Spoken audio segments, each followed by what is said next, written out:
Are you an experienced professional sending out resumes for remote jobs and just hearing crickets? Yeah, you're not imagining things.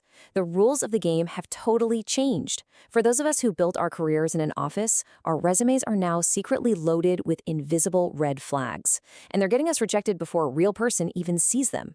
Okay, let's dive in and get this fixed.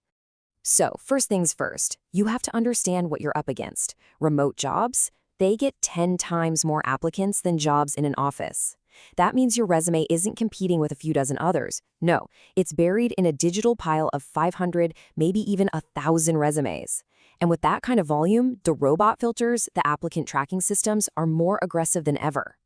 And look, for professionals over 40, it's even harder. You're actually facing what's called the double filter problem.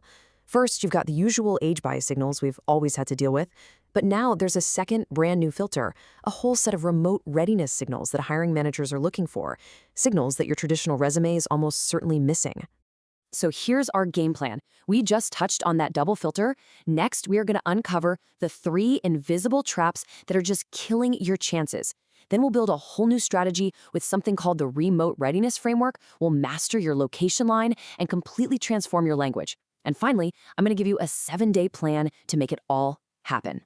All right, let's get right into the problem. Why isn't all of your amazing experience getting you any interviews? Well, it turns out there are 3 specific invisible traps that are causing your resume to get tossed out by remote companies before you even have a chance. First up is the office-first language problem. Your resume is probably filled with phrases about managing teams in the office or holding in-person meetings. Second, the geographic signal problem. Yeah, just your address line could be getting you filtered out for tax or time zone reasons you don't even know about. And third is the digital fluency gap. You might have Microsoft Office on there, but remote companies live and breathe on Slack, Notion, and Loom. If you don't mention their tools, they just assume you can't keep up. Okay, enough with the problems, let's talk solutions. To get past all these filters, you need to stop just applying for remote jobs and start proving you're already remote ready.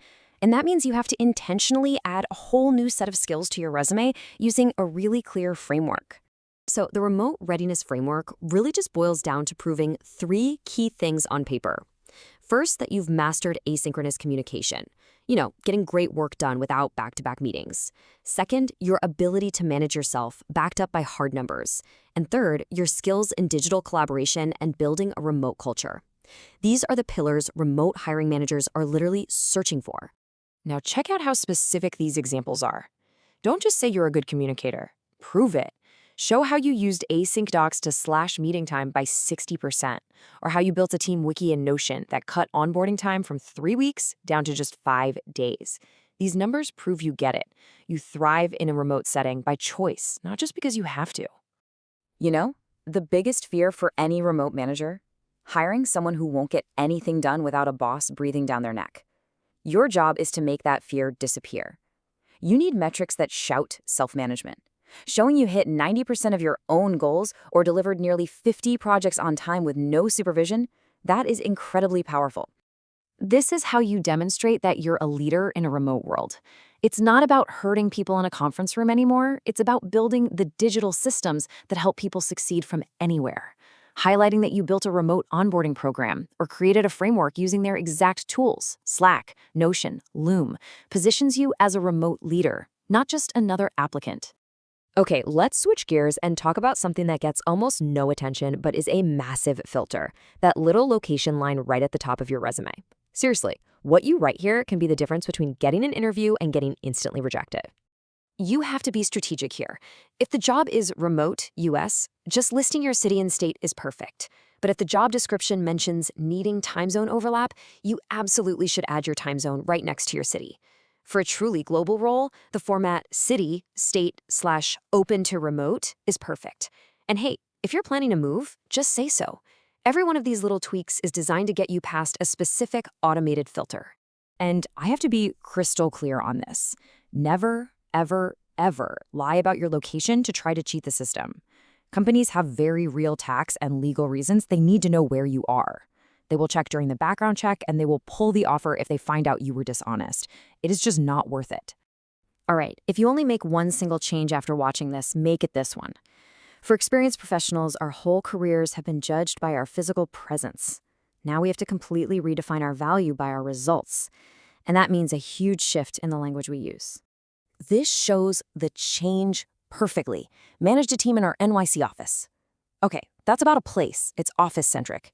Now, the remote-ready version led a distributed team of 12 across 4 time zones, delivering a $2 million project 2 weeks early. See that? One is about where you were. The other is about the impact you made. Huge difference. Here's another classic. Held weekly meetings. That kind of sounds like a manager who needs everyone in a room to get things done. The remote-ready version proves you understand the value of deep work. By setting up async updates, you're not just aligning the team, you're making them way more efficient. And you've got the 40% metric to prove it. What about sales or client-facing roles? Bragging about on-site visits is a red flag for a remote company. They'll wonder if you can adapt. Instead, reframe it. Show that you built a system for remote relationship management and that it worked, proven by a 97% client retention rate. This shows your skills aren't tied to a plane ticket. Okay, this is a lot. I get it. It can feel overwhelming. But it doesn't have to be. Here is a simple 7-day plan to take your resume from feeling old and office-focused to being remote-ready and actually getting you interviews. Let's break it down. Day 1, go through your resume and hunt down all that office speak. Day 2, rewrite every single one of those lines to focus on results. Day 3, weave in those powerful remote competency bullet points we talked about. Day 4, add a specific section just for remote collaboration tools. Day 5, fix your location line. Day 6, sprinkle in some keywords from the actual job descriptions you want. And day 7, you're ready. Start applying with your brand new resume. It's a 1-week sprint to a totally new you. Because this filtering is so aggressive, it's really easy to miss things. All that office-centric language, all those missing signals, they can be completely invisible to you because it's how you've always written your resume. And that's where specialized tools can really be a game changer, helping you catch the hidden errors that are getting your resume tossed in the digital trash. So, I'll leave you with this one question. Pull up your resume right now. Seriously, is it built for the office you left behind? Is it a history report? Or is it a strategic document built specifically to land the remote job you actually want? The answer to that question will define your entire job search.